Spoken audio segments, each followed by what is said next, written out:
Mr. Speaker, over the past few years, too many people in this country feel that they have been told repeatedly and relentlessly what we cannot do.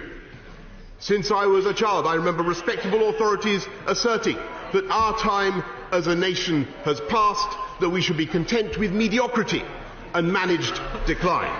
And time and again, these are the skeptics and doubters, my friends.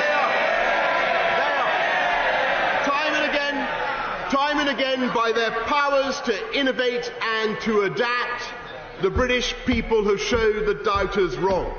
And, Mr. Speaker, I believe that at this pivotal moment in our national story, we are going to prove the doubters wrong again, not just with positive thinking and a can-do attitude, important though they are, but with the help and encouragement of a government and a cabinet that is bursting with ideas, ready to create change, determined to implement the policies that we need to succeed as a nation.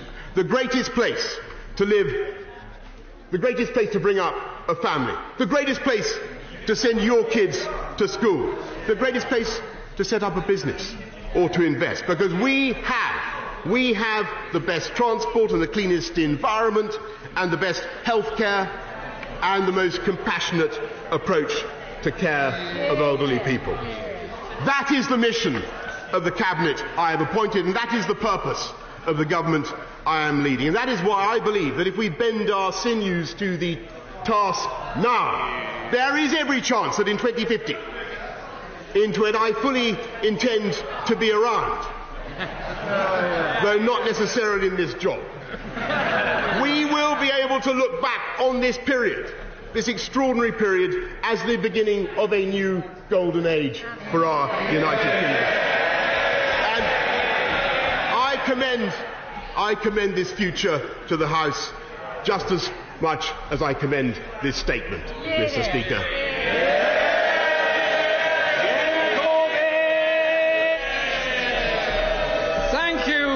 Thank you, Mr. Speaker. Thank you, Mr. Speaker. I welcome the right honourable gentleman to his position, and I thank him for an advance copy of his statement.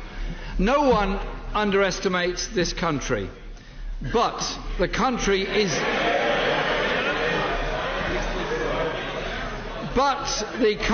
is deeply worried that the new Prime Minister overestimates himself.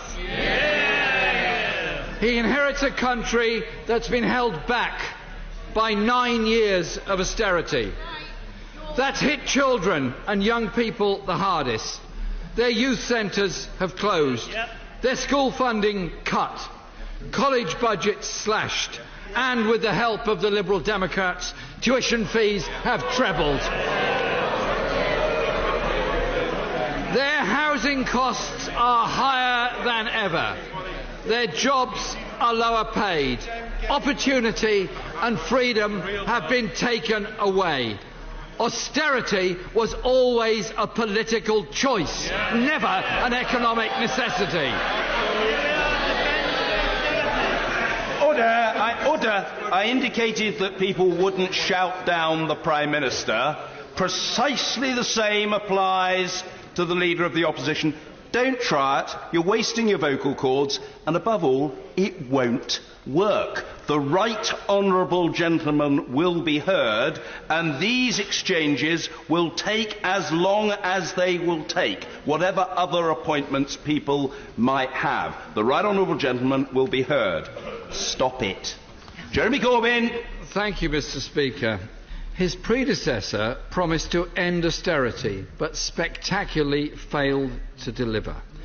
People do not trust his Prime Minister to make the right choices for the majority of people in this country, when he's also promising tax giveaways to the richest and big business, his own party's funders.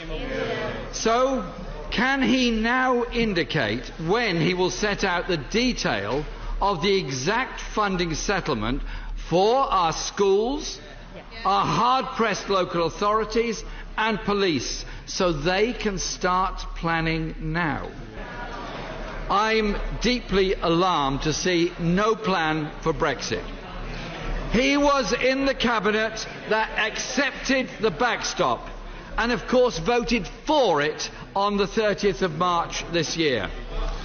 It would be welcome if he could set out what he finds so objectionable, having voted for it less than 4 months ago. Can he explain this flip-flopping? The House will have both a sense of déjà vu and of trepidation at a Prime Minister setting out rigid red lines and an artificial timetable. There is something eerily familiar about a Prime Minister marching off to Europe with demands to scrap the backstop. So how does the Prime Minister think he will succeed where his predecessor failed? If the Prime Minister continues to pursue a reckless no deal, does he accept that he would be directly flouting the expressed will of this Parliament? Industry, business and unions have been absolutely clear about the threat that it poses. No deal means no steel, no car industry, food prices dramatically rising and huge job losses. Make UK, representing much of manufacturing industry, says no deal would be the height of economic lunacy. Companies from Toyota to Asda have been clear about the dangers of no deal. Is the Prime Minister still guided by his business policy? Mr. Speaker, those recklessly advocating no deal won't be the ones who lose out. The wealthy elite that funds him and his party will not lose their jobs, see their living standards cut or face higher food bills. Mr. Speaker, if the Prime Minister has confidence in his plan once he's decided what it is, he should go back to the people with that plan. Labour will oppose any deal that fails to protect jobs.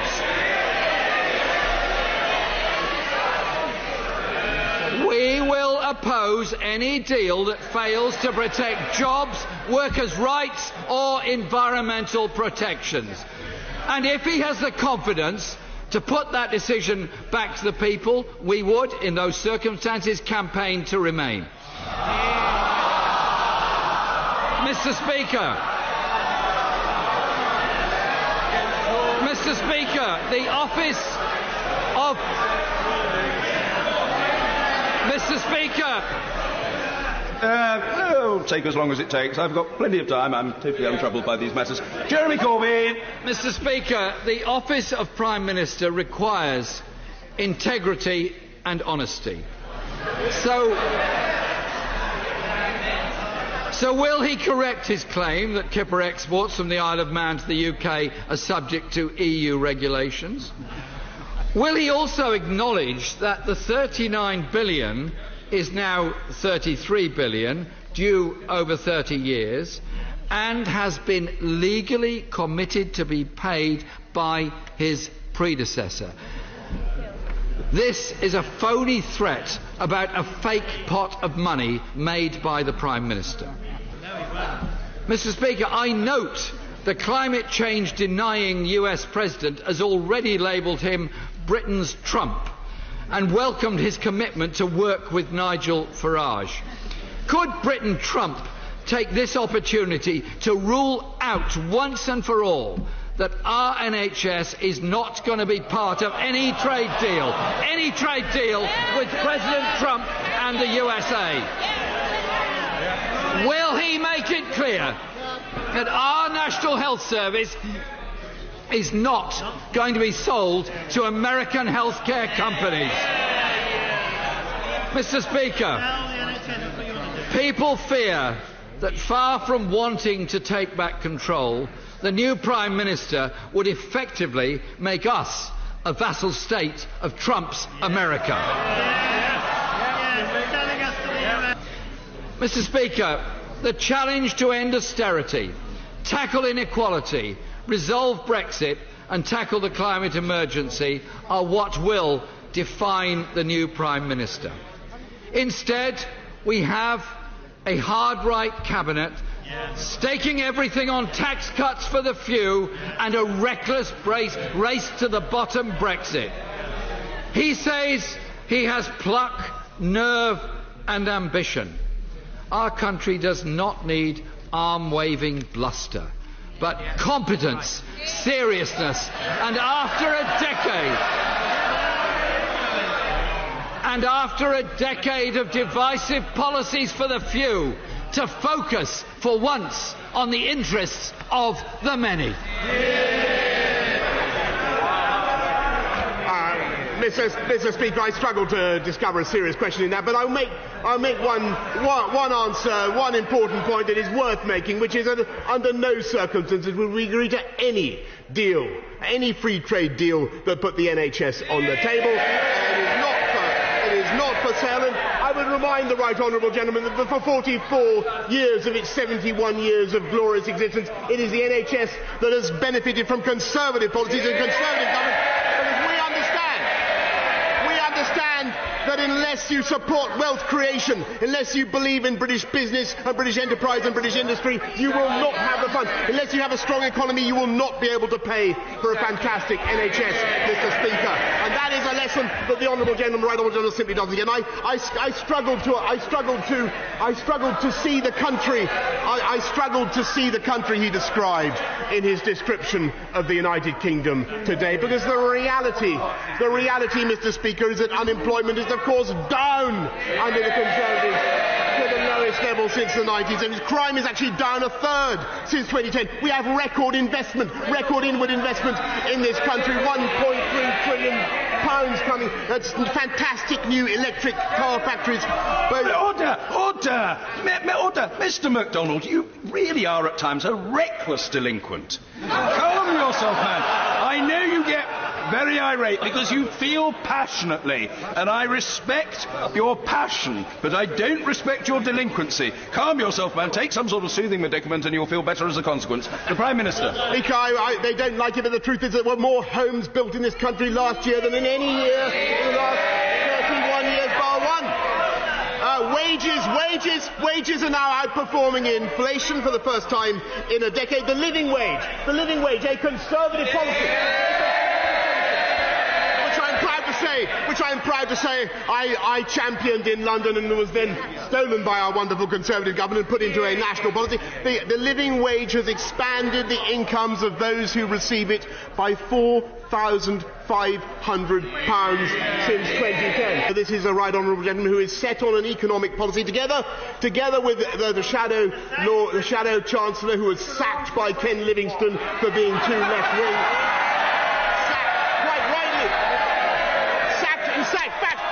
Sacked for fabricating a budget.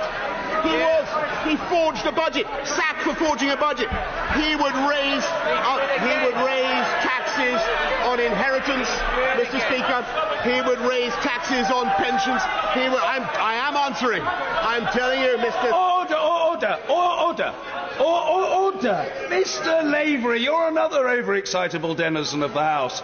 Calm yourself. It would be therapeutic for you to do so. There's far too much noise on both sides of the House, and I fear that the noise on the front bench is proving contagious, and I note certain backbenchers who are becoming overexcitable, and they must restrain themselves. And I know the Prime Minister will, of course, be both passionate and restrained. The Prime Minister.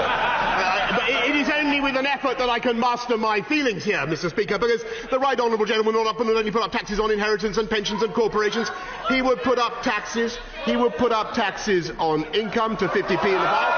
He would put up taxes on income. There he is, the forger of the budget of 1984, Mr. Speaker.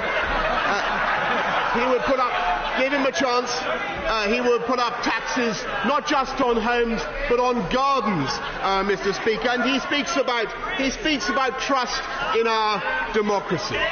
He speaks about trust in our democracy, Mr. Speaker. And I have to say, a most extraordinary thing has just happened today. Did anybody notice what happened today? Did anybody notice the terrible metamorphosis that took place? Like the final scene of Invasion of the Body Snatchers? At last, this long-standing Eurosceptic, the right honourable gentleman, has been captured, he has been jugulated, he has been reprogrammed by his honourable friends, he has been turned now into a Remainer.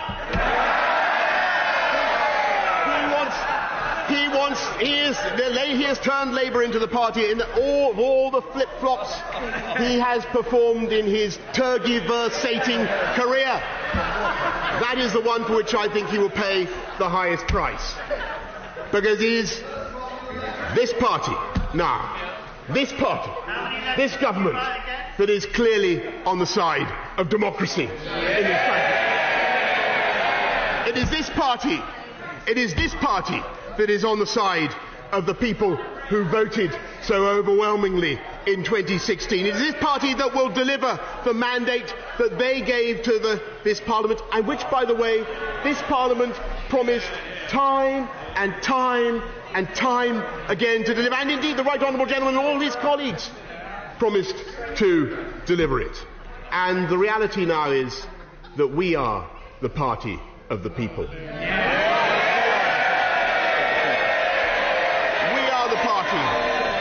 We are the party of the many. We are the party of the many, and they are the party of the few. We will take this country forwards. They, Mr. Speaker, will take it backwards.